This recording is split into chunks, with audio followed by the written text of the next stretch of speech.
저 나르파라는 데가 뭐냐면 그 미국 그 나사 또는 국방성에서 하는 국방 고등 연구국이라고 있습니다. 그러니까 뭐냐면 군사 기술만을 연구하는 곳인데 미 국방성에서 관리하는 엄청나게 많은 이제 예산을 바탕으로 해서 막 첨단 무기들을 개발하는 곳입니다. 그저 가장 대표적인 게 뭐냐면 여러분들 자녀분들 뭐 게임 한다고 맨날 욕하고 그러잖아요. 저런 데서는 뭘 하냐면 전 세계 게이머들 가장 게임 잘하는 친구들을 저기 다 불러 모아요, 미국에. 그래서 어마어마한 막 그냥 체육관 같은 데 불러 모아서 니들 마음대로 게임 해봐라 그래서 전 세계에서 가장 게임 잘하는 애들 뽑습니다. 근데 걔들 왜 뽑느냐? 엄청나게 많은 상금 주면서. 우리 지난번에 드론 같은 거 다뤘죠, 드론. 그 사람 죽이는 그 공격용 무인 비행기들 있잖아요. 무인 전투기들.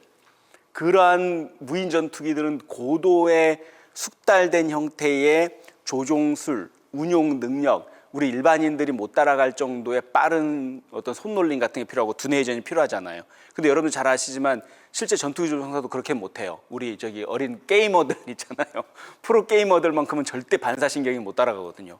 근데 이제 그 친구들을, 그런 친구들을 발굴해내려고, 그래서 어디다 써먹으려고 그런 이제 살상 무기 테스트하는데 한번 그 친구들을 이제 활용해 보려고 지금 하는 거거든요. 그래서 대부분의 이러한 첨단 연구에 대한 대회들을 많이 개최합니다. 이게 여러분들이 주목해야 될 것은 이 다르파에서 마지막 이 영상을 본 게 2015년도 대회에 그 전 세계에서 로봇 공학을 하는 사람들을 다 불러 모아서 여러분들 알고 있는 최고 가는 대학의 팀들이 참가를 했습니다. 그래서 주제는 재난 구조 로봇이에요. 재난 시에 인간을 구조해라. 그 미션을 줘갖고 저렇게 로봇 대회를 개최합니다. 근데 여러분들이 주목할 건 뭐다? 2015년이라는 숫자를 기억하시면 돼요. 알파고가 몇 년도였죠? 2016년도에 오잖아요. 그죠? 2016년도에 왔어요. 그거 한번 생각해 보시면서 이 수준을 보면 돼요.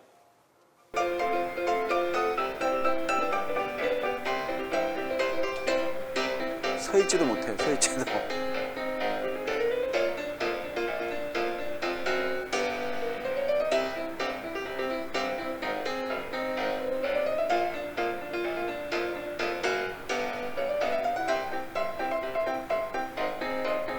구조하러 가는 게 아니라 구조를 받아야겠죠. 우리가 생각할 때 2015년, 지금부터 한 5, 6년 전인 같으면 굉장히 로봇 기술이 발달했을 것 같잖아요. 굉장히 뛰어났을 것 같은데 알파고가 세상에 알려지기 1년 전만 하더라도 불과 10년도 아니었죠. 5, 6년 전만 해도 우리 전 세계의 일반 민간 분야에서 로봇 이런 개발 수준이라는 게 딱 저 정도였다는 거죠. 한마디로 이제 마른 재난 구조 로봇인데 서 있지도 못해. 문이 어디 있는지도 몰라 가서 뭐 이런 방식인 거죠. 근데 이미 2014년도에 지난번에 잠깐 봤지만 요거 보셨죠? 이건 로봇 그 보스턴 다이나믹스라는 회사에서 군용 로봇을 미리 만들었는데 아예 넘어지질 않아 저 정도로. 근데 이게 2014년도 영상이었어요. 근데 그때 어떻게 했다고요? 이 영상을 올리니까 보스턴 다이나믹스는 우리 회사 이렇게 잘 만든다 하면서 자랑하면서 올렸는데 그때 뭐라 그랬죠? 댓글에서 로봇 학대다 그래서 그런 말 막 나왔었잖아요. 이런 사례들 시험에 쓰시면 된다고. 무슨 말인지 알죠? 사람들이 감정을 이입하는 경우가 있잖아요. 자, 그런데 자 지금 보십시오. 작년 이 보스턴 다이나믹스에서 개발한 로봇들 움직이는 거 보세요. 이게 불과 몇 년 사이의 일이다? 3, 4년 사이에 벌어지는 일들이에요. 아까 나르파로 따지면 6년 만에 이 정도까지 된 거예요. 천지가 개벽한 수준이 돼버렸어요 지금. 이게 로보틱스 분야가 이래요. 로보틱스가 이게 어떤 유압 밸브 같은 것도 만들어졌고 딥러닝이 장착됐고 하면서 갑자기 로봇의 성능이 인간을 뛰어넘어 버렸어요. 아주 최근 일이야. 아주 최근 일이야.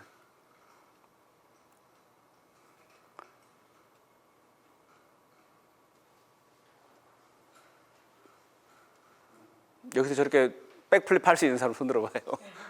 이미 여러분들은 저 로봇만큼 못한 거예요. 로봇은 하잖아요 지금 자연스럽게. 이게 지금 최근에 지금 일이다. 최근에 완전히 이제 아주 최근에 다 이렇게 바뀌어버린 거예요. 아까 나르파 볼 때만 해도 서 있지도 못했던 것들이 지금은 한마디로 날아다닌다.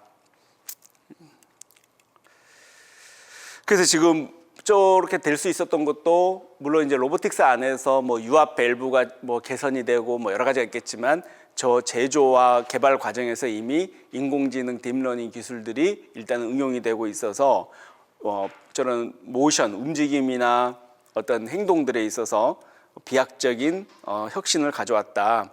지금 보이시는 게 여러분들 잘 알고 있는 지난번에 항상 제가 말씀드렸던 지금 현대 자동차의 인수가 됐죠. 저 이렇게 경비견하고 원래는 군사용 로봇 개념으로 만들어지긴 했는데 지금은 현대자동차 그 공장을 지키는 용도로 경비견 용도로도 활용하고 있다 그럽니다. 굉장히 유명하셨죠. 그 제가 지금 말씀드리고 싶은 것은 지금 그간에 우리가 쭉 수업을 한 13강 오늘까지 해오면서 여러 가지 데이터에 대한 문제, 인공지능에 대한 문제, 또 심지어는 인공지능 딥러닝이 어떤 원리로 작동이 되고 있는지까지도 우리가 다 한번 살펴봤습니다. 근데 지금 우리가 이쯤 되면 우리가 생각하는 게 인공지능을 돌리고 있는 알고리즘이라는 게 데이터라 그랬을 때 이 데이터도 하나의 흐름, 하나의 유동적인 흐름, 고정적인 게 아니잖아요, 데이터는. 근데 이 하나의 유동적인 하나의 흐름으로서 데이터가 존재한다고 했을 때 온라인 공간, 여러분 잘 아시는 인터넷 공간에서 이게 이렇게 존재한다고 했을 때 여기저기 흘러다니면서 거기서 이제 계속 유지되고 있다고 봤을 때 이 데이터들도 우리 인간처럼 까르마를 짓거나 또는 그게 또 한 우리 불교 경전의 표현대로 하자면 그 까르마가 또 윤회하게 되는 그런 경우들은 우리가 상상해 볼 수 있지 않느냐 이런 얘기를 옛날 초반에 드렸었습니다. 그래서 오늘 한번 그 얘기를 우리가 한번 상상을 해보죠. 왜 이런 논의가 필요하냐 하면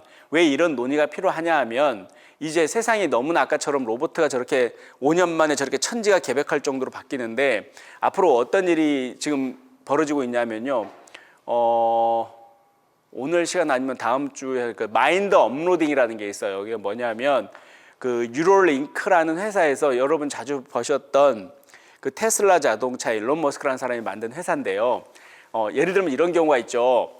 여러분들이 보니까 어머니, 아버지, 우리 할머니, 할아버지가 전부 다 치매의 가족력이 있어요. 예를 들면 그런 겁니다. 예를 들자면 오해하지 마세요. 알츠하이머 병이 있어요. 그러면 이건 나는 어떻다? 거의 뭐 아주 높은 확률로 나 또한 그렇게 될 확률이 높은 거예요. 그래서 지금 막 준비하면서 나는 진짜 몸에 좋다는 거 많이 먹고 운동도 열심히 하고 있긴 한데 그래도 불안해. 그런데 딱 어느 날 딱 뉴스를 보니까 뉴럴링크에서 사람의 건강했을 때 뇌파를 그대로 스캔하고 그대로 그 뇌파를 다운로드 받았다가 저장했다가 이 다음에 나이가 먹어서 기억력이 쇠퇴해지면서 알츠하이머 증상이 나타날 징후가 발견이 되면 다시 젊었을 때 지금 가장 팔팔했을 때 정신이 맑았을 때의 그 뇌파를 그 부위에다가 다시 쏴준다 이거죠. 다시 이식시킨다는 아주 간단한 아이디어입니다. 근데 그게 뉴럴링크에서는 효과적이라고 자신들은 믿고 있어요. 그래서 지금 하고 있는 그 사업이 그 뉴럴링크에서 하고 있는 그 마인드 업로딩, 그러니까 뇌파의 우리 두뇌의 정보를 디지털 데이터로 변환시켜서 다운받았다가 그것을 다시 또 문제가 생겼을 때 그 두뇌에다가 다시 또 쏘는 그러한 방식의 비즈니스를 지금 하고 있습니다. 하고 있어요. 근데 이게 계속 지금 그러면 성공적으로 된다 그랬을 때 첫째, 기본적으로 어떻습니까? 우리 인간의 두뇌가 쉽게 얘기해서 여러분들의 기억, 여러분들의 경험, 여러분들이 말하거나 생각하는 그 모든 것들, 흔히 생각한다고 하는 머릿속에서 이루어지고 있는 그 두뇌 작용이 전부 다 어떻게 될 수 있다? 디지털 데이터로 변환될 수 있다라는 게 전제인데 그 실험이 성공했어요, 안 했어요? 이미 성공했어요. 완벽한 수준까지는 아니지만 기본적으로 그 개념은 성립될 수 있다는 게 지금 실험으로 밝혀졌죠. 그래서 뉴럴링크에서 어떻게 하고 있다? 할 수만 있다면 우리가 건강했을 때의 기억과 두뇌 정보를 그대로 다운로드 받아서 저장해 두고 싶다 이거죠. 그렇게 하겠다는 거예요. 그렇게 비전. 그래서 문제가 생겼을 때 다시 또 다운로드 받아서 다시 또 새 걸로 자꾸 바꾸게끔, 노화가 이루어지지 않게끔 이제 그러한 형태의 연구를 계속하고 있고, 또 충분히 가능성이 있다고 일단 판단을 하고 있는 거고, 또 이게 지금 상용화되는 단계에 이르고 있습니다. 지금 세상에 정말로 대단한 일들이 지금 많이 벌어지고 있어요. 잠깐 유사한 얘기지만 작년 가을부터 아틀라스라는 연구소가 세워졌어요. 여러분들 다 알고 있을 수밖에 없는 내용이니까 제가 설명을 드리는 건데, 여러분들 앞으로 있잖아요. 앞으로가 아니라 지금 이 세상에서 벌어지고 있는 아주 핫한 뉴스 중에 하나가 뭐냐면요. 노화 있잖아요. 노화는 뭡니까? 사람이 늙는다는 건 뭐죠? 자연스러운 우리 삶의 자연적인 내추럴한 거 아닌가요? 근데 작년에 11월부터 12월에 이르기까지 그 미국에서 아틀라스 연구소라는 게 생겼는데, 그 연구소에서는 전 세계에서 최고 가는 과학자들이 다 모였어요. 지금 거의 어벤져스급들이 다 모였는데, 이 사람들의 목표가 딱 하나예요. 뭐냐면 노화는 질병이다, 이렇게 한 거예요. 노화는 질병이다. 노화는 어떻게 어쩔 수 없이 죽는 게 아니고, 노화는 질병이다라는 게 모든 사람들이 동의해요. 이 전 세계적인 천재가. 그럼 이 사람들이 하겠다는 건 뭐냐면, 그 제프 베조스하고 유리 밀런가 하는 이제 그 소련의 어마어마한 부호가 있어요. 또 제프 베조스는 우리 아마존 많이 얘기했죠. 아마존의 창업자였잖아요. 돈으로 어마어마하게 돈을 많이 낸 사람들이, 이 두 사람이 펀딩을 해서 자기네가 돈 제일 많이 내고 해서 돈 많은 사람들 돈 다 긁어 모았어요. 그래서 이 연구소를 시작을 했어요. 이제 아틀라스 연구소를. 근데 이 사람들 목표는 딱 한 가지예요. 노화를 질병으로 규정하고 이 인간을 노화에서부터 우리가 암 치료하듯이 치료해버리겠다고 이제 한 거죠. 선언했어요. 근데 재밌는 건 여기에 지금 조인돼 있는, 그러니까 여기에 연구자로 참가해 있는 사람들이 거의 다 슈퍼스타들이야. 그쪽 바닥에서. 뭐 연예계로 치면 슈퍼바닥. 그러니까 지난번에 우리 유전자 가해 기술을 했었던 노벨 화학상 받았던 사람 누구죠? 제니퍼 나우드나 교수가 1차으로 지금 들어가 있고요. 여러분 어마어마한 분자생물학 분야의 최고 가는 사람들, 모든 사람들 전부 다 지금 거의 조인을 했어요, 지금. 그러니까 전 세계에서 인류를 구원할 수 있을 만한 노벨상 수상자들이 거기로 지금 다 몰려들었어요. 물론 이제 어마어마한 대우도 어마어마하게 좋기도 하지만.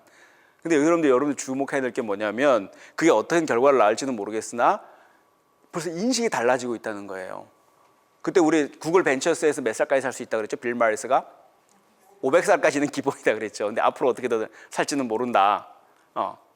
근데 이제 그런 접근도 이제는 안 하고 있어요. 아예 노화는 질병이다 이렇게 딱 규정했어요, 이미. 그래서 이 질병은 어떻게 해야 돼? 암처럼 질병은 고쳐야지 이렇게 돼.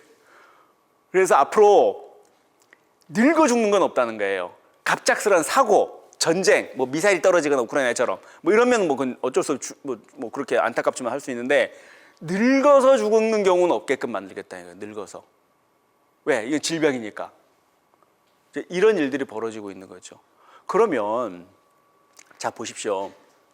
인간들이 지금 나쁜 소리 얘기하는 게 아니에요. 우리 인류가 인간들이 지금 다 이런 형태 하는 것들이 지금 어디로 가고 있는 걸까요? 그러면 내 두뇌에 있는 것들을 그대로 젊었을 때, 싱싱했을 때, 머리 좋았을 때, 또 팔팔했을 때 모든 정보를 그대로 다운로드 딴 때 저장했다가 내가 조금씩 기억이 혼미해지기 시작하면 다시 쏘아줘.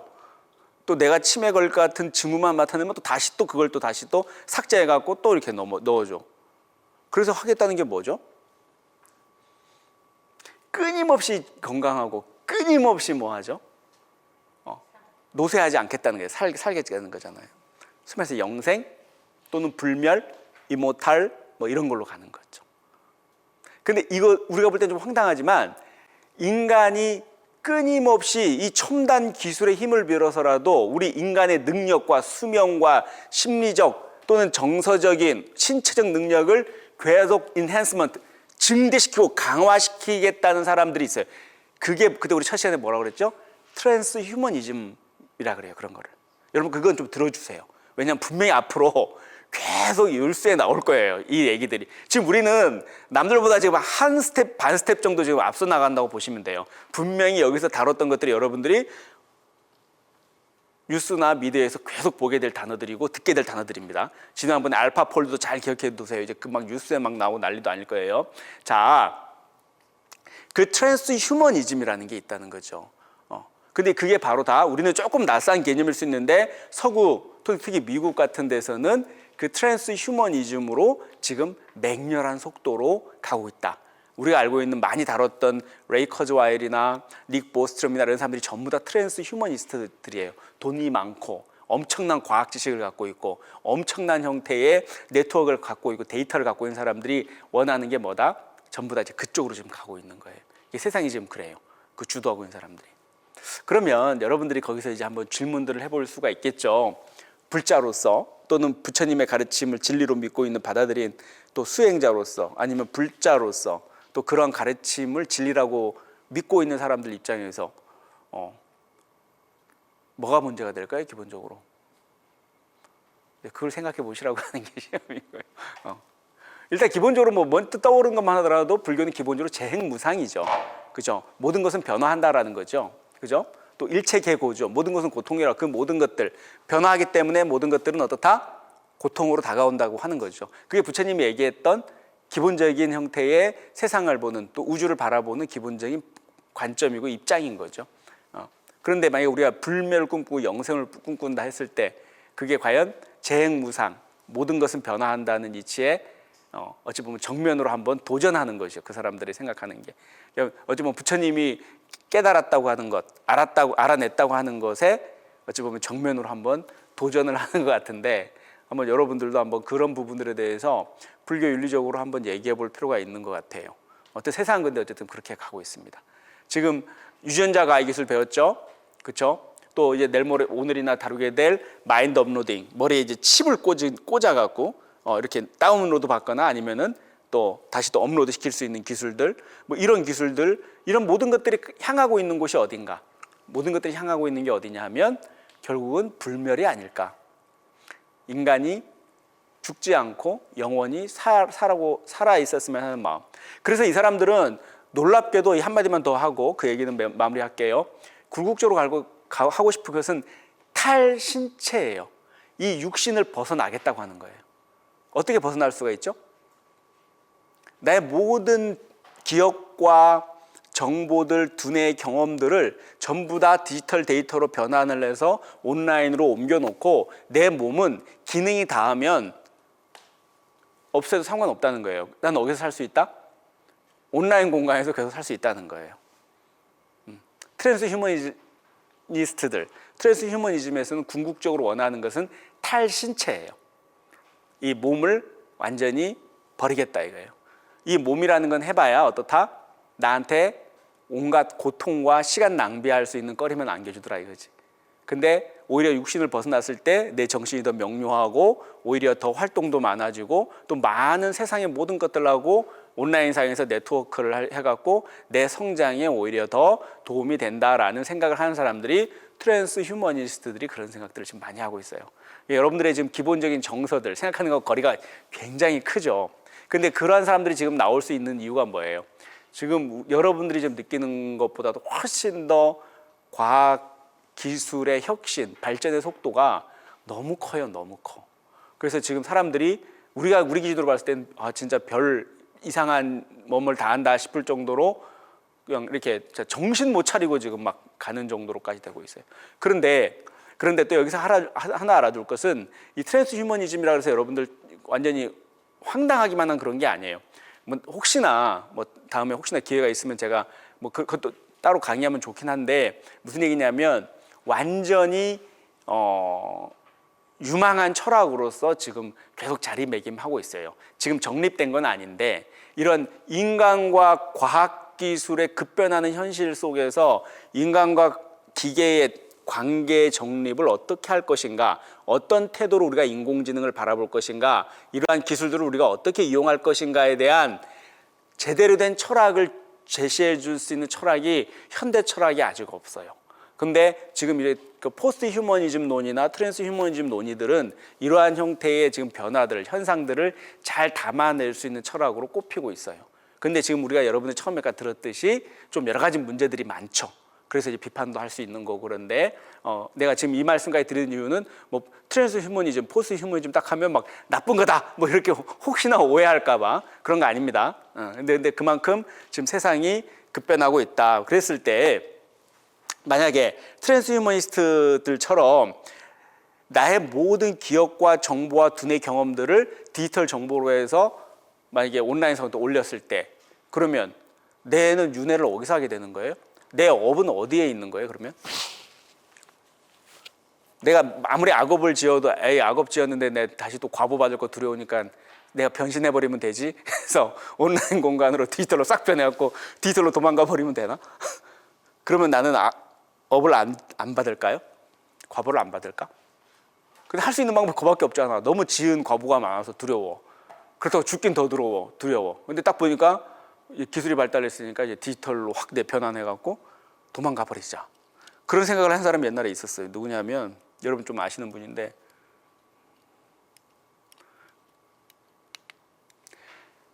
기본적으로 우리가 업이라는 것은 법계, 그러니까 우리가 생각하는 우리 무생명들이나 존재들이 살고 있는 시공간이 그 법계라 그러는데, 법계가 달라져도 그 업은 어떻게 달라지지는 않습니다.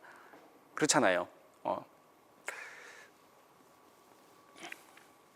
그 HBO라는 미국의 케이블 TV에서 웨스트 월드라는 저런 이제 텔레비전을 했는데, 제목은 우리나라 또 번역 아주 또 촌스럽게 잘 짓잖아요. 뭐 인공지능의 역습 뭐 이렇게 나가게 해서 했는데, 저거 혹시나 나중에 뭐 이렇게 뭐 정말 할 거 없을 때 한번 저 줄거리라도 한번 봐보세요. 저 재밌는 것은 저 인공지능의 역습이라는 게 이제 가상의 사람들이 우리 같으면 롯데월드, 뭐 서울대공원 같은 거를 지은 거예요. 근데 저거는 이제 서부 시대를 배경으로, 우리 같으면 이제 민속촌에 뭐 조선 시대를 배경으로 꾸며 놓은 거지. 근데 재밌는 건 거기 가보면 그 시나리오대로 다 할 수 있어요. 돈이 좀 비싸.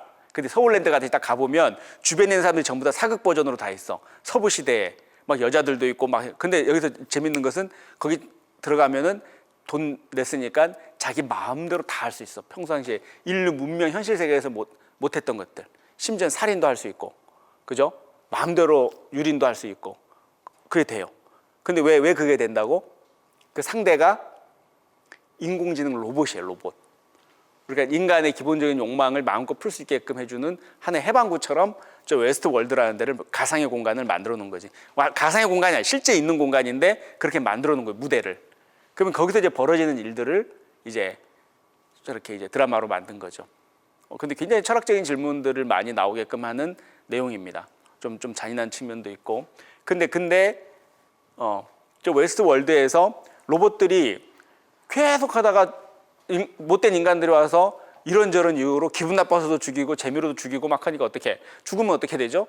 다시 또 그를 데려가서 다시 또 리셋을 해야 되잖아요. 정보를, 기존의 정보를 또 다 말소를 시켜야 돼. 삭제를 해놓고 다시 멀쩡하게 만들어서 또 일하러 내보내. 그게 계속 반복되는 거지. 마치 우리가 윤회 한 번 할 때마다 다 잊어버리듯이. 근데 어느 날 갑자기 한 번 주인공의 인공지능에 버그가 일어났어요.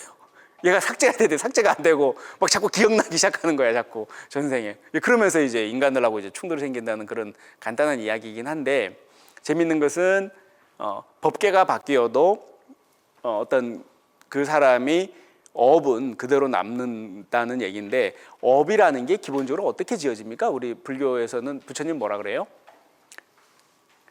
불교대학에서 배우셔서 그냥 기본적으로 뭐 복잡할 거 없죠. 신구의 삼업으로 짓잖아요. 몸과 말과 뜻으로 짓잖아요, 우리 업은.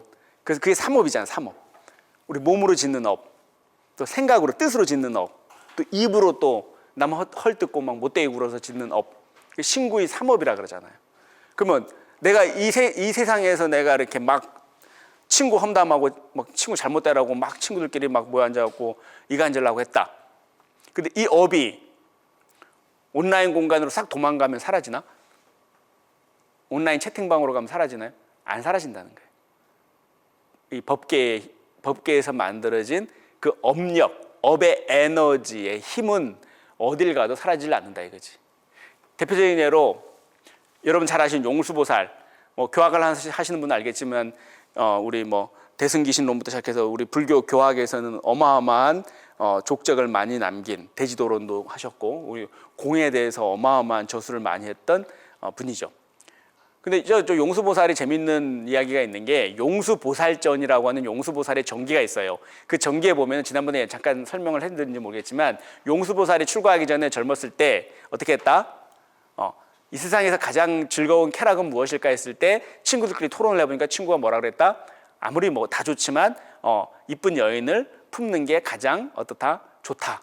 그러니까 이 친구들이 어떻게 했다? 3명이 4명의 친구가 흑마술을 배우러 해서 그 당시에 용하다는 도사를 찾아가고 이 투명 인간이 되는 법을 배웠다는 거 아니에요. 그래서 치열하게 노력한 끝에 그걸 득도를 해서 제일 먼저 한 게 뭐였다? 여러분 우리 어렸을 때 그런 말 많이 안 하나요? 뭐 투명 인간 되면 뭐부터 할 거야? 뭐 이렇게 해서 뭐 목욕탕에 간다는 둥 똑같은 짓을 한 거예요. 이 친구들이 궁궐에 들어가서 이쁜 이제 궁녀들만 다 건드리고 다 그랬던 거죠. 그러니까 이제 어떻게 됐죠? 어느 날 임금이 그 왕이 알게 되고 이것들이 고얀 놈들을 어떻게 할까 딱 하는데 이미 신호도 다 탈로 났어. 나름 그 용수라는 놈하고 이제 그 친구들 무리들이 영 아주 나쁜 놈들이다 해갖고 또 올 거니까 어느 날 그러면 이제 그 국왕 경호대가 어떻게 했어요? 밑에다가 가는 모래를 뿌려놓고 이 바닥에다가 사람은 안 보이니까. 근데 그 모래가 발자국이 찍히면 허공에 대고 칼을 휘두르면 다 잡을 수 있다. 이제 이렇게 꾀를 낸 거지. 그 경호들도 머리 굉장히 좋았겠지. 그래서 어쨌든 간에. 근데 그래서 다 죽임을 당했다는 거 아닙니까? 근데 놀랍게도 또 용수는 어렸을 때부터 머리가 총명하긴 했나 봐요. 잔머리가 있어서. 어떻게 했다고요? 바로 왕 옆에 바로 갖다 붙이니까 경호들이 아무리 칼을 휘두르도 왕 앞에서 칼을 휘두르지는 않을 거 아니에요. 그래서 유일하게 목숨을 건졌고 용수보살이 그때 이제 큰 회심을 하고 참회를 해서 뭐 이렇게 불문에 귀했다라는 뭐 에피소드가 있는데 뭐 어디까지가 사실이고 어디까지가 뭔지 그냥 걸러서 들으시면 될 것 같고, 근데 핵심은 이 용수보살전의 용수의 에피소드를 듣다 보면 우리 그런 생각 많이 안 들어요. 마치 우리 익명성 때문에 이루어지는 우리 인터넷 댓글들 그런 것도 있잖아요. 왜? 요즘엔 그래도 조금 덜한 것 같은데 아예 인터넷 댓글창을 막아버리는 경우도 많잖아요. 그죠? 그것 때문에 뭐 자살 사고건이나 이런 것들이 너무 많이 일어나고 있어서 근데 사람들이 평상시에는 멀쩡하고 이 현실 세계의 공간에서는 굉장히 점잖고 신사적이고 다 신사숙녀인데 어떻게 한다? 키보드 앞에만 앉으면 키보드 전사가 돼갖고 막 온갖 욕들을 다 쏟아낸다 이거지. 그렇게 해갖고 막 사람들도 막 결국 죽음에 이르게 하는 경우도 너무나 많다 이거지. 그러니까 법계가 달라지고 익명성이 보장되고 나라는 걸 모를 거라고 생각하면 사람들이 어떻게 정신이 완전히 나가버리는 거야. 근데 그게 뭘까? 우리 불교식으로 얘기하면 업에 대해서 무지하니까 그런 거지. 업에 대해서 모르니까 그러는 거죠. 그렇게 할 수 있는 용기는 뭐 용기라고 할 수는 없겠지만 뭐 언필칭 용기는 어디서 나오는 거냐면 온라인 공간, 인터넷 공간은 다른 법계, 다른 세계라고 생각하는 거예요. 자기는 익명성이 보장되니까. 아까 마치 웨스트월드에 가서 뭔 짓거리를 해도 여기는 별도의 세상이라고 생각하는 거지. 여기는 내가 사법적으로 책임도 안 질 뿐더러 업도 차단된다고 생각하는 거지.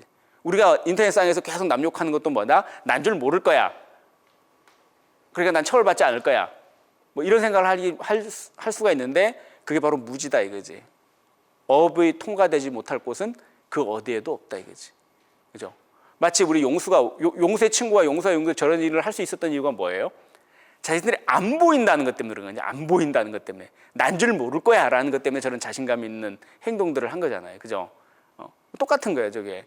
마치 우리 인터넷 공간에서 익명성, 난 줄 모를 거야 하면서 하는 나의 업이 안 미칠 거야 이렇게 생각하는 그 착각들인 거지.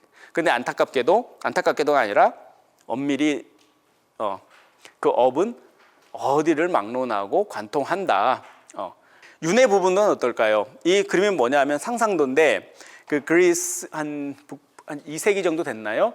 그 여러분 그 밀린다 왕문경이라는 게 있어요. 우리 여러분들 그 학교 때 배웠던 메난드로스 왕, 그리스의 왕하고 그 당시에 이제 나가스네 존자라고 하는 스님하고 여러 가지 철학적인 문제에 대해서 논쟁을 했었던 그 기록이 있습니다. 그 논쟁을 기록한 게 뭐 밀린다 황하라고도 하고요, 밀린다 왕문경이라고도 하는 굉장히 유명한 경전입니다. 여기서 어떤 얘기가 나오냐면 그 두 왕과 하나의 사문, 그러니까 이제 스님이 얘기를 합니다. 스님이 묻죠. 나가세나 존자가 옮겨가지 않고도 다시 태어날 수 있습니까? 대왕이시여, 그렇습니다. 다시도 대왕입니다. 그렇지만 어떻게 무엇인가가 옮겨가지 않고도 다시 태어날 수 있겠습니까? 비유를 들어서 이 윤회에 대해서 물어보는 거예요. 그러니까 이제 스님이 얘기하죠. 대왕이시여, 마치 하나의 등잔 불꽃으로 다른 등잔에 불을 붙이면 하나의 등불이 아닌 다른 등불로 옮겨간 것입니다. 옮겨간 것입니까? 이렇게 묻죠. 아닙니다, 존자시여. 또 왕이 대답해요.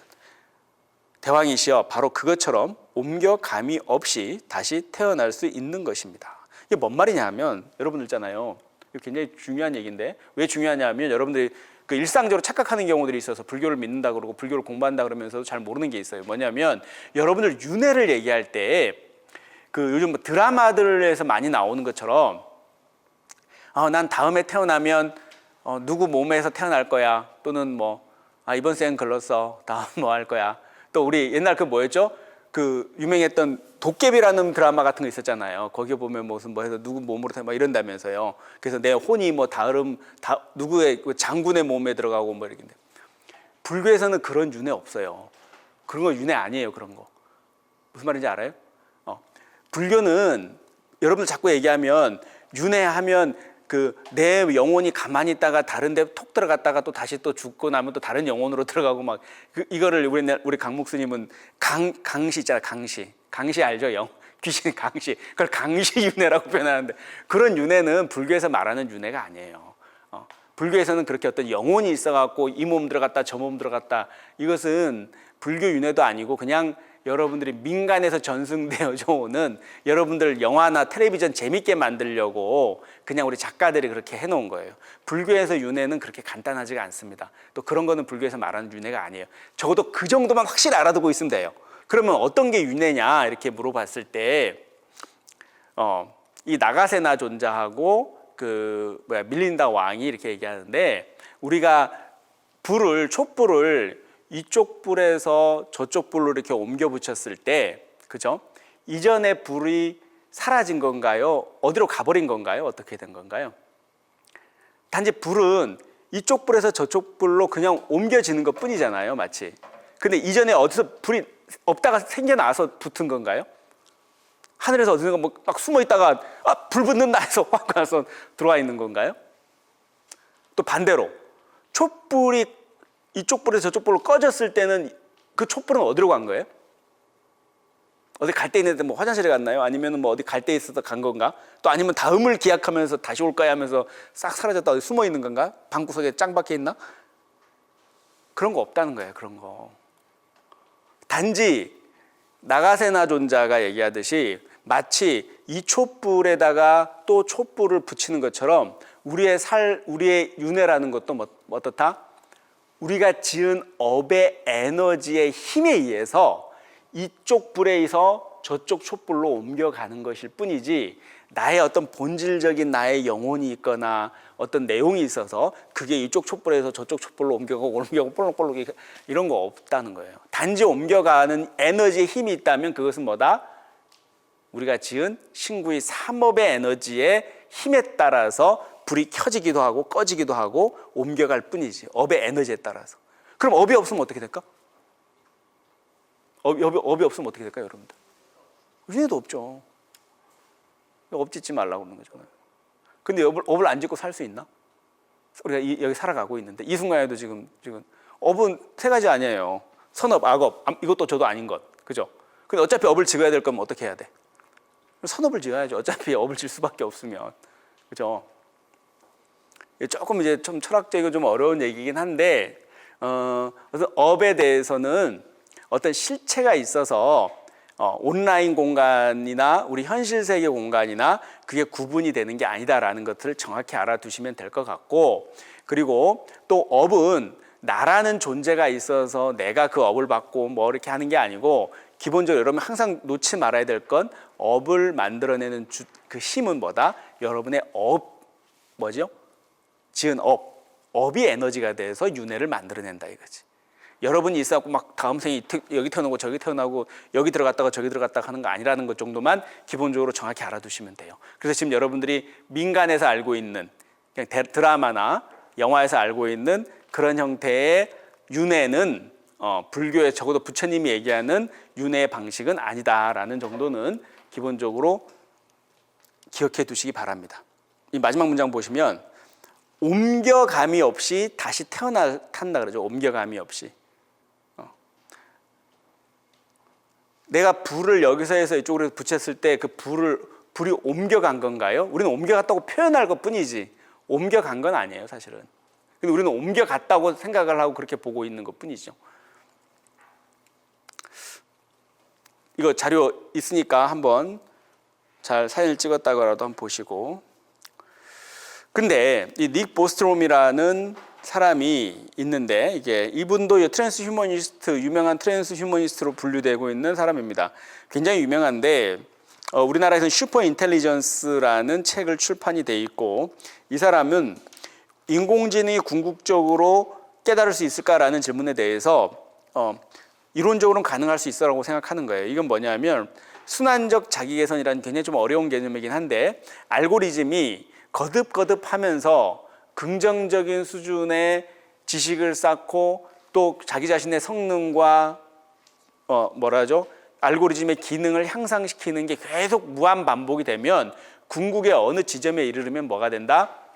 지능 대폭발에 하는 일이 일어난다 이거죠. 그때의 인공지능의 수준은 이전의 인공지능 수준하는 것은 분명히 다를 수밖에 없다라고 이 사람은 가설을 세웁니다. 이 닉 보스트롬도 너무나 유명한 사람이죠. 여러분들 공부하면서 꼭 한번 기억해 두십시오. 그래서 이 사람 얘기는 결국 그 순환적 자기개선이 반복이 되면 지능 대확산이 일어날 거고, 우리 온 지구상에서, 우리 온 온라인상에서 그렇다는 거죠. 그래서 그 다음에 뭐다? 정말로 어마어마한 초지성체가 출현할 거다. 초지성체가 뭐냐면 전 세계의 모든 정보와 지혜를 전부 다 집약시켜 놓은 하나의 모든 것들이 네트워크로 연결된 그런 지성체가 출현할 것이다라는 예상을 합니다. 이 닉 보스트롬 같은 경우에는 조금씩 무서워지죠. 그 마치 터미네이터의 인간을 장악하고 있는 그 컴퓨터가 바로 뭐였어요? 인공지능이 바로 이런 경우였죠. 초지성체가 출현을 해서 인간들을 다 이제 통제하고 지배한다라는 형태의 상상력이죠. 자, 업이 존재를 규정한다고 맞지마니까에서 나옵니다. 행위는 바로 그 자신의 것이다. 행위는 자신의 상속물이다. 행위는 자신의 근원이다. 행위는 자신의 일가요 친척이다. 행위는 자신의 버팀목이다. 행위는 존재를 나눈다. 비천한 존재와 우월한 존재다. 이 얘기를 거꾸로 얘기하면 뭐죠?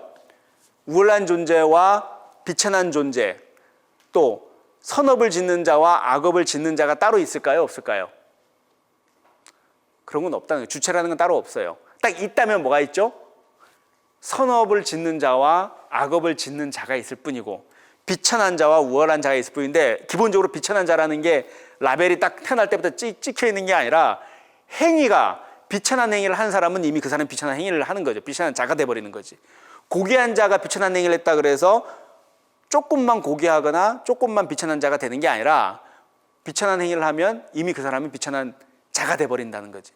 근데 핵심은 뭐죠? 핵심은 행위라는 거지. 업이라는 거지. 그런 어떤 주체가 따로 뭐 어떤 귀족이니 천민이니 이런 게 있어서 그 행위가 거꾸로 결정되는 게 아니라 오직 행위, 업에 의해서 모든 건 결정된다라고 부처님은 맞지마니까에 서서 설하셔갖고, 업이, 달리 표현하면 업이 존재를 규정한다고 하는 겁니다.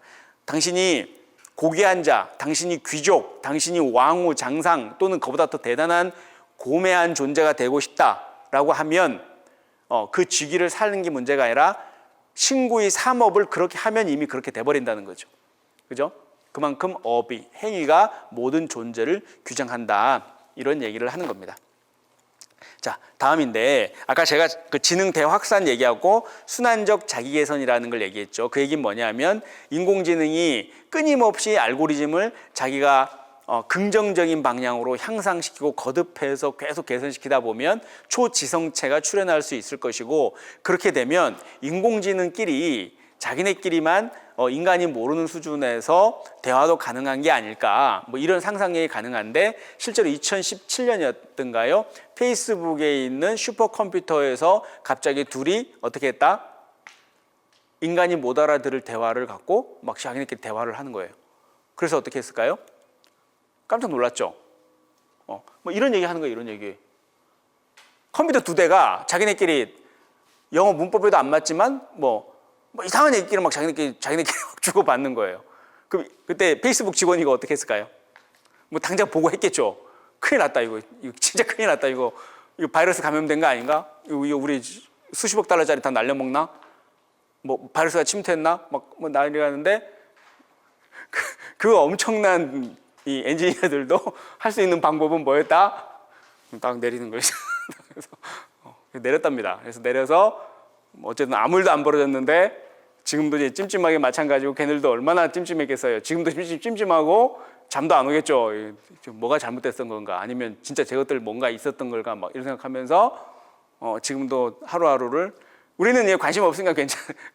그다지 당장 먹고 사는데 관심 없으니까 이 사람들은 이게 업이잖아. 이게 또 이렇게 발생하지 말란 법이 없거니와 왜 이러는지 이유도 모르고 일단 이걸 내릴 수밖에 없었으니까 더 큰 손실이 발생할 것 같으니까 이유도 모르고 일단 내린 거 아니에요. 그래서 얼마나 불안하겠어요 지금도.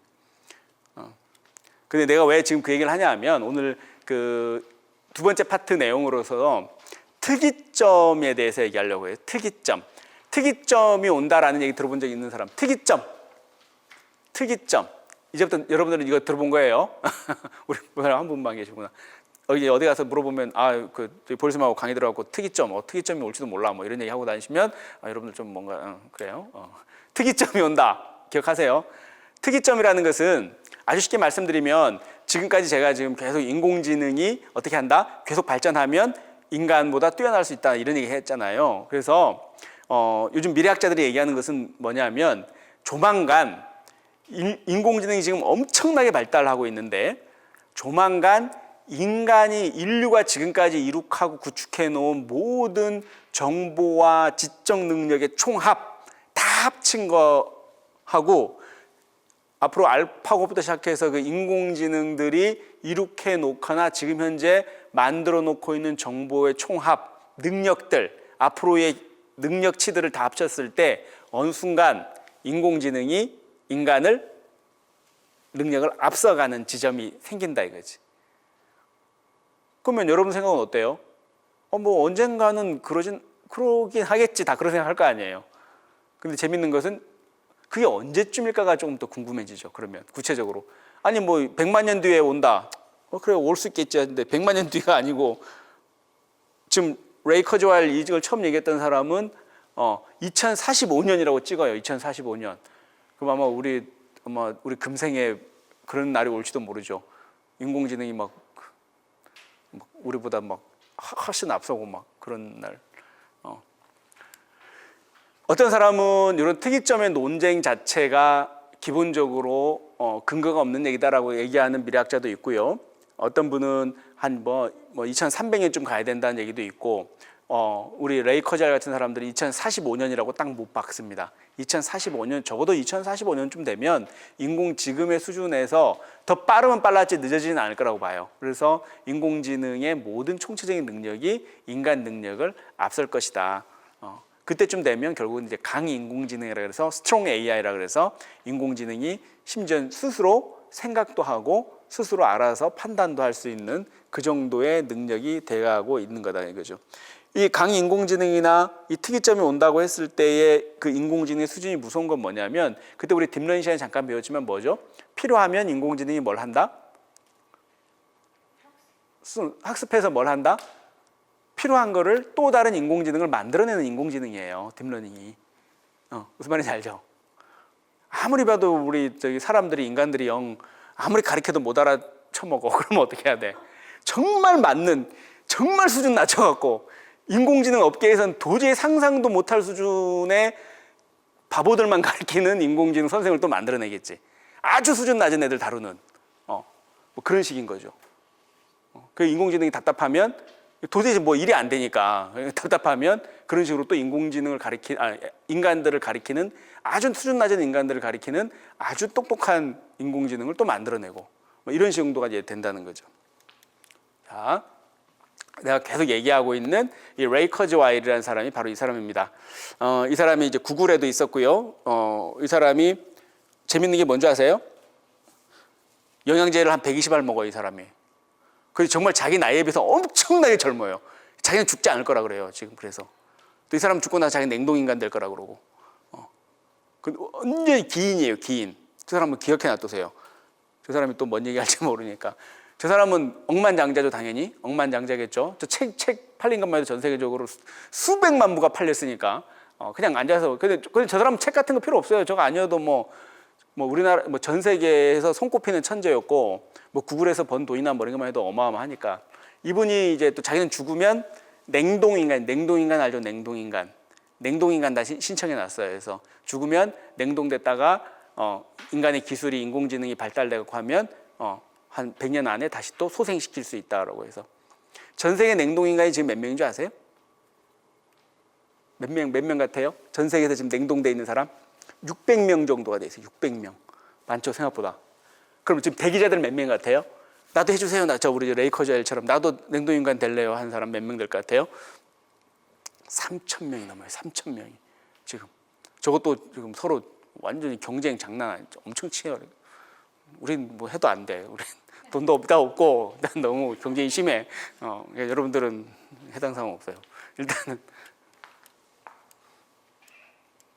근데 이분이 얘기하는 게 뭐냐면, 이 사람이 특이점이 온다고 얘기했잖아요. 그 특이점이 온다는 거에 근거를 3가지를 들어요. 근데 이걸 딴 데 가서 강의하면 못 알아먹는데 여러분들은 다 이제 알아먹을 수밖에 없어요. 왜냐하면 저랑 지난 13강 동안 맨날 이 얘기만 했으니까 이걸 이제 딱 알아먹을 수밖에 없지. GNR이라 그래. 요 레이 커즈와일이 얘기하는 근거, 특이점이 온다는 근거. 첫 번째, 유전학. 지난번에 뭐 했죠? 유전자 과학 기술 같은 게 개발되기 때문에 가능하다 이거예요. 또 두 번째, 나노기술. 지난 시간에 나노기술 배웠죠? 어떻게 한다? 눈에 보이지도 않는 그냥 깨알도 아니지. 이 먼지보다도 작은 로봇들이 우리 혈관을 돌아다니면서 어떻게 한다? 혈전도 다 녹여주고, 그쵸? 또 DNA 이렇게 찾다고, 잠깐만, DNA 배열이 이상한데요? GATC 막 보다, 잘못됐어 하면서 빨간불 울려주면 어떻게 한다? 그걸 다시 또 교정해준다 이거지. 다시 재편집해준다 이거지.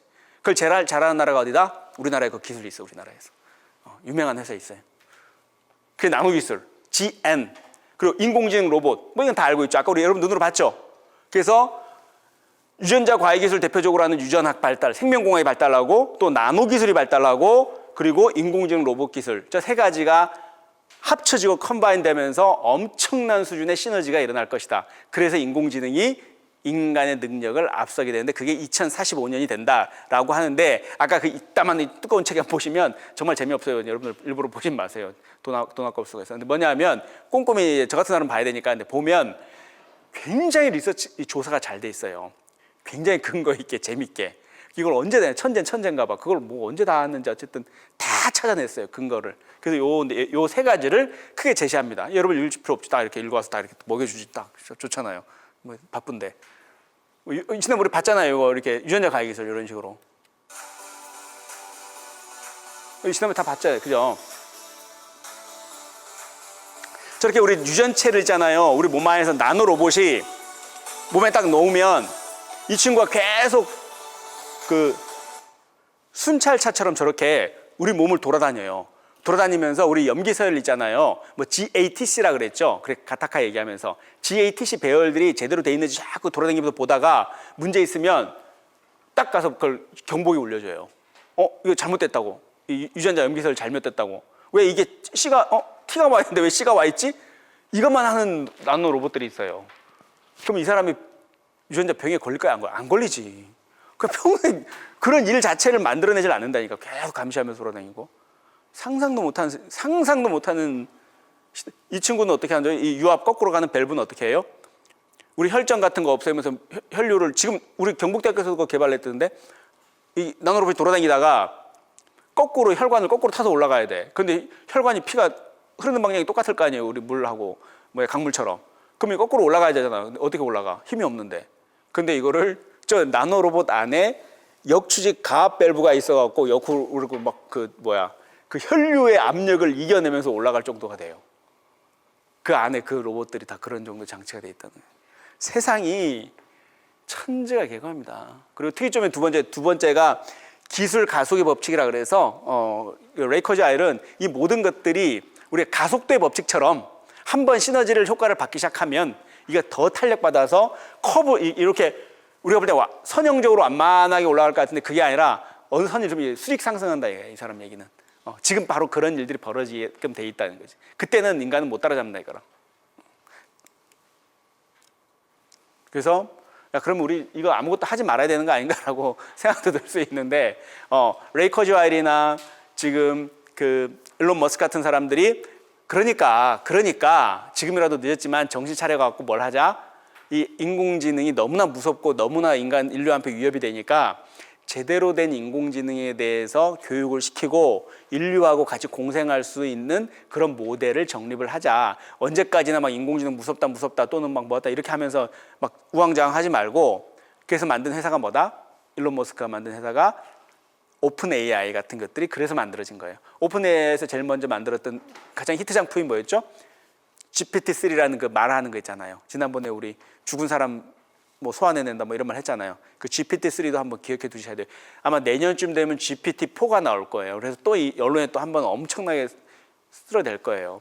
여러분들보다 훨씬 GPT-3가 장문 잘해요. 훨씬 편지 잘 써요. 훨씬 이메일 잘 쓴다니까요. 지금 이미 훨씬.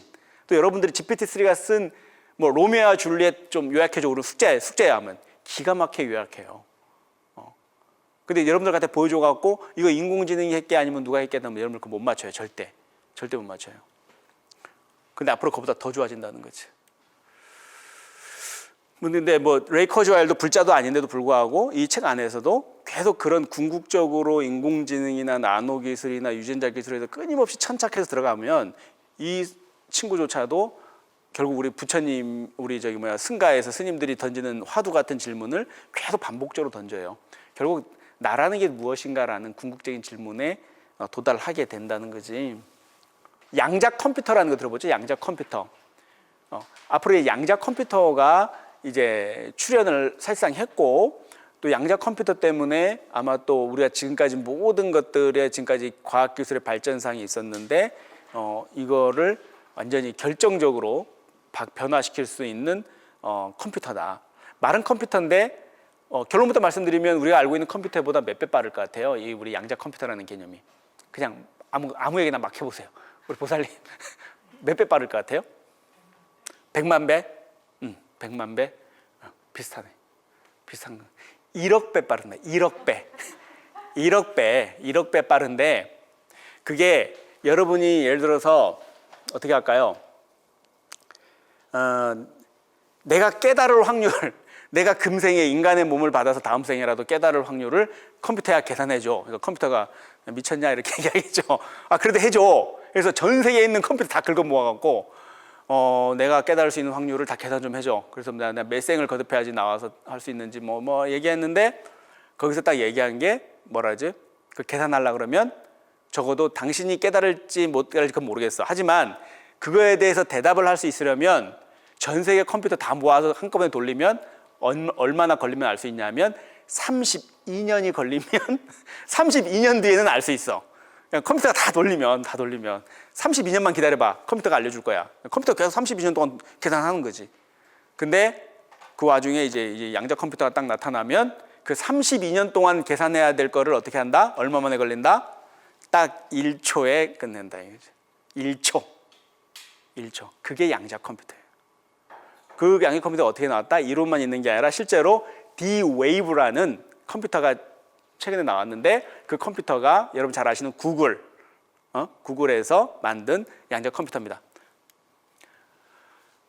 재밌는 게 근데 양자 컴퓨터 너무 신기해요. 너무 신기한 게 나도 양자 컴퓨터를 제대로 설명할 수 있는 사람은 없고요. 양자를 제대로 설명할 수 있다는 사람은 양자를 제대로 이해하지 못한 것이다라는 얘기를 하는 유명한 게 그런 말이 있어요. 근데 지금 여러분들 볼 때 빛이 나오잖아요. 빛이 나오잖아요. 저 빛은 뭐죠? 입자인가요? 파동인가요? 지금 나한테 오고 있잖아요. 여러분 앞에 지금 쏟아지고 있잖아요. 빛이 쏟아지고 있어. 지금 여러분 앞에 쏟아지고 있는 저 빛이 입자예요? 파동이에요? 파장이에요? 뭐 3파장 렌즈 막 이런 거 있잖아. 파장이에요? 입자예요? 파장? 파장이다. 입자다. 내 눈에 입자처럼 보이는데 막 꽃가루가 쏟아지잖아 지금. 빛가루가 입자 같은데 뭘까요? 입자 같아요. 둘 다랍니다. 입자기도 하고 파동이기도 해요. 그런 게 어디 있어요? 그런 게. 그게 무슨 말이에요, 그게? 근데 그런 게 있대요. 우리 일반적인 상식으로 이해가 안 되죠. 어떻게 입자면서 동시에 파동이야? 그게 양자역학이에요. 우리 일반인의 상식으로 이해 안 되는 게 양자역학이에요. 자, 우리가 봅시다. 비트라는 게 뭐예요? 우리 비트의 세계라 그랬죠. 우리 일반 컴퓨터들은 뭐죠? 다 이진법. 너무나 간단해. 우리 모든 컴퓨터가 아무리 복잡해봐도 너무나 간단해. 이진법인데 뭐죠? 불이 들어오면 1, 불이 안 들어오면 빵, 떡, 0. 그죠? 1, 0, 1, 0을 갖고 우리 엄청나게 고도의 컴퓨터들이 애플이다 뭐다 이 돌아가는 모든 것들이 뭐다 여기 돌아가는 디지털 기기 돌아가는 게 뭐다 1, 0 이진법으로만 다 하는 거예요. 거기서 다 복잡한 것들을 만들어내는 거지. 그러니까 모든 디지털은 딱 간단해요. 불이 켜졌느냐 꺼졌느냐 이거 갖고 다 만들어내는 거예요. 0이냐 1이냐 얼마나 간단해. 근데 요 왼쪽에 보면 큐비트라 해서 양자는요, 양자 컴퓨터의 기본은 뭐냐면 동시에 0이면서 1인 경우가 있다는 거예요. 우리 아까 기존의 컴퓨터들은 이진법은 뭐다? 0 아니면 1이에요. 동시에 뭐 0이면서 1인 경우는 있을 수도 없고 1이면서 0인 경우도 있을 수도 없고 0이면서 0인 경우도 있을 수는 없지. 뭐든지 어떻다? 불은 꺼지거나 켜지거나 이 둘 중에 두 가지밖에 없잖아요. 우리 상식적으로 생각해도. 그게 상식이잖아요. 근데 양자 컴퓨터의 큐비트로 넘어가면 뭐다? 0이면서 1인 경우가 있다는 거예요. 이거는 우리가 좀 상식이 안 맞는 거죠. 하지만 있다는 거예요. 그게 양자랍니다. 그걸 이제 큐비트라 그래서. 근데 그렇게 하게 되면 뭐다?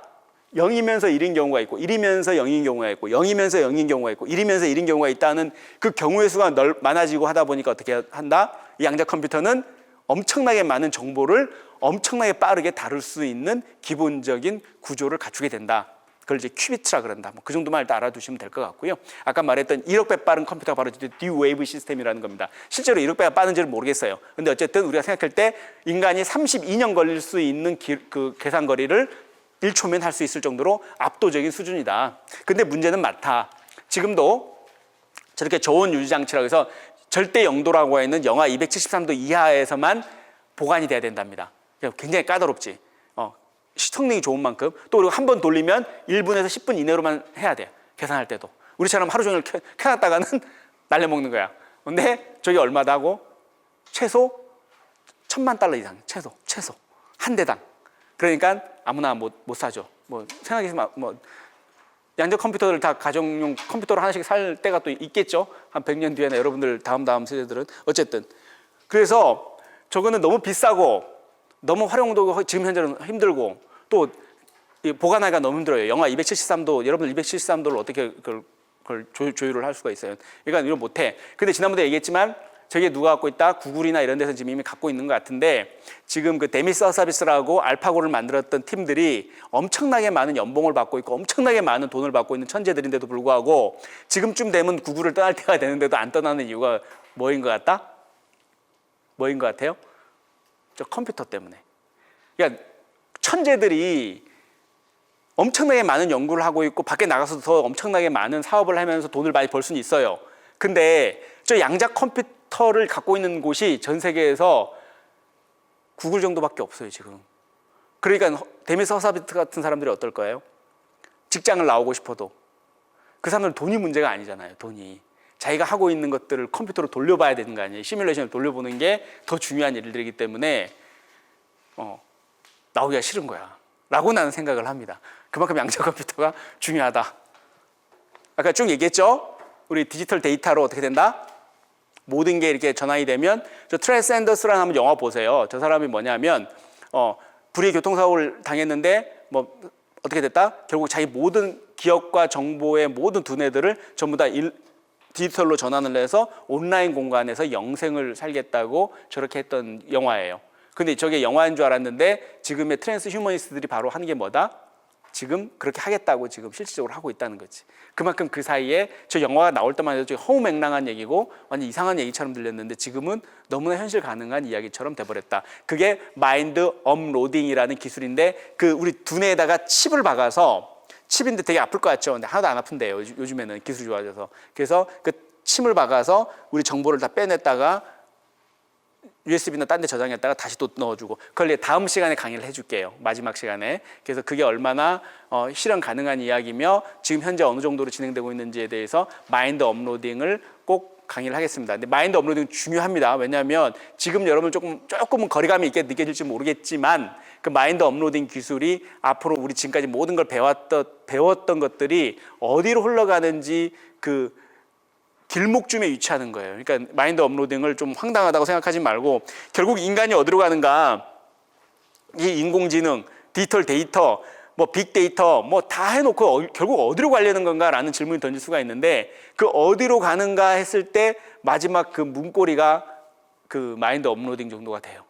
아, 결국 이거 하려고 이렇게까지 기술을 개발한 거야? 이런 얘기가 될 겁니다. 그래서 마인드 업로딩은 다음 시간에 꼭 종강이기도 하지만 꼭 들어주시기 바랍니다. 실제로 그 아까 두뇌의 것들을 기획을 뭐 이렇게 디지털 데이터로 변환한다라는 것은 브레인 이니셔티브라고 해서 미국에서 이미 인간 그 지놈 프로젝트라는 걸 다 이미 끝냈잖아요. 그것처럼 우리 인간 두뇌의 모든 중추신경계부터 해서 모든 형태의 뭐 뉴런, 시냅스가 작동하는 원리 같은 것들을 그대로 다 지금 다 디지털 데이터화 시키는 작업을 하고 있어요. 유럽하고 미국에서 동시에 하고 있어요. 이름만 다르지. 그게 바로 대표적으로 브레인 이니셔티브라는 거예요. 그러니까 두뇌마저도 전부 다 이제 완전히 샅샅이 다 파악해버리겠다는 거예요. 이미 하고 있고 아까 같은 양적 컴퓨터 수준의 슈퍼컴퓨터가 지금 동원이 되면 더 빨라지겠죠. 원래 인간 지놈 프로젝트도 굉장히 오래 걸릴 수 있는 일이었는데 갑자기 빨리 마무리될 수 있었던 게 뭐예요? 컴퓨터 수준이 확 좋아져 버려서 그 일이 다 끝나버린 거예요. 아마 이것도 지금 몇 년 한 4, 5년 더 걸릴 거다 뭐 하지만 양적 컴퓨터 수준의 컴퓨터가 또 2, 3년 내에 빨리 개발되면 바로 당장이라도 끝내버릴 수 있어요. 왜? 32년 걸릴 거를 일초에 끝낼 정도의 컴퓨터 수준들이 지금 나오고 있으니까. 오케이. 그런 식으로 좀 가고 있다라는 것이. 덧불어 이제 막스 태그마그도 아까 얘기했던 유명한 트랜스 휴머니스트인데요. 우리나라에서 좀 번역돼서 나왔습니다. 그러니까 이 사람 얘기는 뭐냐면 결국 지금 이제 인간이라는 게 이제 변하고 있다는 거예요. 인간이. 우리가 알고 있는 인간이 그 인간이 아니에요. 그 휴먼이 아니라는 거예요. 이제 앞으로는. 우리가 볼 때는 우리 인간이라고 하면 어떤 게 인간이죠? 어머니, 엄마, 아빠 해갖고 수정이 돼서 엄마 산도를 통해서 아기들이 나오는 그런 이제 그게 클래식한 형태의 고전적인 방식의 우리가 휴먼, 나는 인간이야라고 했을 때 그런 게 인간으로 아는데 앞으로 그런 인간은 굉장히 찾아보기 힘들 거라는 거예요. 앞으로는. 유전자 가해 기술에 의해서 실험실에서 태어난 아기들 뭐 다 그런 애들이 오히려 주변에 더 많을 수 있다는 거지. 근데 그렇게 됐을 때 힘이 어떻게 작동하냐에 따라서 누가 누구를 차별할지는 누구도 장담 못 해요. 지금 생각으로 우리가 마치 인공지능이나 이런 거 영화에서처럼 그 사람들을 막 차별할 것 같지. 근데 인간들이 놓치는 게 뭐냐면 그 반대의 경우를 생각을 못 해. 분명히 그 친구들이 더 훨씬 더 유전적으로나 모든 능력이 뛰어날 거 아니에요. 그죠? 그러면 이 친구들이 권력을 잡고 돈을 갖고 있으면 결국 어떻게 될까요? 결국은. 인간들을 우습게 알지 그 사람들이 또 차별할 거고. 결국 그렇게 된다는 거지. 그러니까 그걸 우리가 얘기할 때 인간종이라는 표현으로 쓰거든요. 인간종. 그러니까 고전적인 의미의 전통적인 의미의 인간종은 앞으로 또 다른 형태의 차별과 소외의 대상이 될 수도 있다는 거예요. 그러니까 그런 부분들을 좀 잘 알고 그럼 어떤 방식으로 우리가 관계를 맺어야 될 것인가라는 고민들도 좀 해봐야 된다. 이 존 폰 노이만이라는 사람이 인공지능의 아버지 중에 한 사람이라고 꼽히는 사람입니다. 이게 특이점이라는 말을 썼다 그래서 유명하고. 그래서 지금 결국 우리가 모든 것들이 디지털 데이터로 전환시킬 수 있으면 어떻게 된다는 거죠? 거꾸로 그 디지털 데이터들을 우주 공간이나 다른 장소에서 다시 또 모아서 다시 합성시킬 수도 있다는 얘기잖아요. 그죠? 우리 영화 스타트rek에서 공간 이동할 때처럼. 그죠? 여기서 싹 탁 사라졌는데 저쪽에서 탁 생기잖아요. 그게 뭐예요? 디지털 정보를 여기서 해체 분해시켰다가 저쪽에 가서 합성시킨다는 그런 아이디어들이지. 그 당시에는 굉장히 어린애들 얘기들처럼 좀 뭐 상상 속에 그런 것 같지만 지금 이런 컨셉들이 지금 다 유지되고 있다. 그런 겁니다. 그래서 아마 좀 유치하지만 애들 저런 거 보면 좀 재미나서 저는 그런 얘기를 하고 있는 거예요. 그래서 오늘은 이제 막바지로 더 접어들면서 인공지능의 업과 윤회, 그러니까 그런 우리가 업과 윤회를 고전적인 의미로 단순히 우리가 현실 세계에서만 업과 윤회가 논의될 거라고 생각하지만 그런 게 아니고 디지털 온라인 세계, 이런 비트가 관통하는 세계에서도 뭐 우리가 업과 윤회의 문제는 공이 적용이 되거나 관통이 되는 얘기라는 것을 다시 한번 환기를 시켰고, 그 과정에서 우리가 부처님이 얘기했던 업이라는 게 무엇이고 그리고 윤회라는 것의 속성이 무엇인지에 대해서 밀린다 팡하를 통해서 우리가 잠깐 또 한번 들여다보고 했습니다. 그리고 오늘 또 특히 특별한 것은 특이점이 온다라는 것. 앞으로 인공지능이 굉장히 발전을 하고 또 성능을 거듭 개선이 되기 시작하면 궁극적으로는 인간의 지성적 능력, 총체적인 능력을 앞설 날이 올 것이라고 보는데, 대표적으로 레이 커즈와일이 그 특이점이 온다라는 책에서 2045년쯤 되면 그런 시점이 올 게 아니냐, 뭐 이런 예상을 했다라고 이렇게 봤고, 그리고 이 모든 것들이 GNR 혁명, 그리고 그러니까 유전학, 그리고 나노 기술, 그리고 로보틱스, 그러니까 인공지능 로봇을 얘기하죠. 이 세 가지가 합쳐지면 기술 가속도가 붙어서 더 발달하면서 특이점이라는 그 시점이 분명히 닥쳐올 것이다. 근데 이런 모든 것들을 또 받쳐주는 기술적 뒷받침을 하는 게 뭐냐면, 데이터가 엄청나게 많아진 것도 사실이지만 그것을 또 처리할 수 있는 컴퓨팅 능력, 그러니까 연산 능력이 뛰어난데, 그 대표적으로 지금 현재도 슈퍼컴퓨터는 많이 운용 중에 있지만 그 슈퍼컴퓨터하고도 또 질을 달리하는, 아예 개념을 달리하는 컴퓨터가 지금 제작되고 개발 중에 있는데, 그게 바로 양자 컴퓨터다. 양자 컴퓨터는 그 운용 원리나 이런 것들은 복잡하고 우리 잘 모르지만, 한 가지 확실한 것은 아까 얘기했던 지금 기준으로도 32년 계산 걸릴 거를 1초로 끝낼 수 있을 정도로 완전히 차원을 달리하는, 이건 컴퓨터라고 이름을 붙여야 될지 뭐라고 해야 될지 모를 정도로 그런 이제 기계들을, 그러니까 컴퓨터가 지금 개발 중에 있다. 그래서 앞으로가 아니죠. 이미 세상은 그냥 변화의 그냥 속도에 그냥 달리고 있고, 여러분들은 또 그 한가운데 있고, 그래서 아마 금생 안에 여러분들 이제 늙어서 죽고 싶어도 죽지 못하는 세상이 100세 시대에는 이미 그 얘기도 이미 물 건너간 것 같고요. 한 200세 시대 정도까지는 뭐 그냥 한데, 이제 준비 안 된 노쇠 뭐 이런 것들이 이제 문제가 되겠죠.